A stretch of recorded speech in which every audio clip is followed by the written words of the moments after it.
how these new programs work in Florida, but if you did What qualify, program? there's a program to where if you did qualify, if your home gets good sunlight, if you have a good utility, I'm from Lakeland, Florida. So if you obviously you know where Lakeland is. We have Lakeland Electric, which is like it's a city-owned utility company, but you have Tico in Plant City. Yeah, So with these, I work for Tico. okay, so yeah, well this is okay. So then you're familiar then how like net metering and stuff works with Tico. With these with the new solar programs, like a lot of people in Florida, it's like you take a big loan out for a solar system, and then it saves you money up front, and then a lot over time. But with these new programs, these power purchase agreements, if you did if you get a good home with good sunlight, which the back of your house is southern facing, which is as efficient I as it wouldn't gets put with it on solar. my roof. I'd put it in my backyard if I did it. I have an acre. Yeah, well, you can do a ground mount. Also, too, your shed. I think that's like a shed or garage in the back too. Is also Yeah, perfect there's a southern garage facing. in the back, and there's a shed, utility Yeah. on the back end. The only thing is, and electricity. You lose electricity the further it has to travel.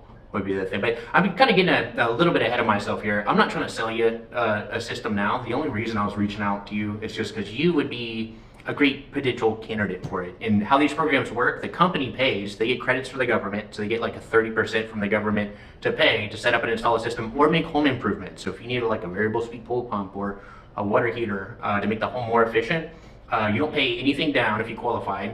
The company pays to set up and install the system. We can make the home improvements. The idea is that you pay a lot less than what you're paying now from day one.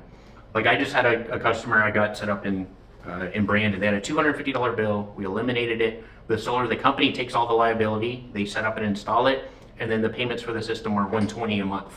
So it's like basically not coming out of pocket and just dropping the bill substantially. Because Tico is like the worst. Well, I don't want to. You work for Tico, so it's bad mouth it, but they're like the highest rates in the in the state right now.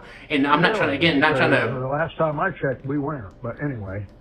Well, no, like FPL just got the biggest rate increase relative to its cost in U.S. history. DeSantis approved it, but it's still less than Tico. And then Lakeland Electric's super low, but it's a city-owned utility company.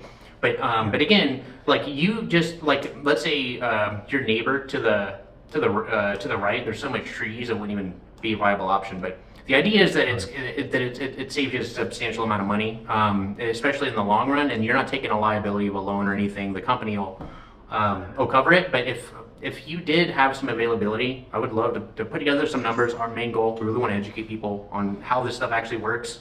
And there's a lot of, I guess, misinformation out there. But if you have a good utility, you have a good home. I know you have a pool there, so I know your bill's hefty. But tomorrow, I know this weekend and Monday we're gonna back out. But if you had some availability Tuesday or Wednesday,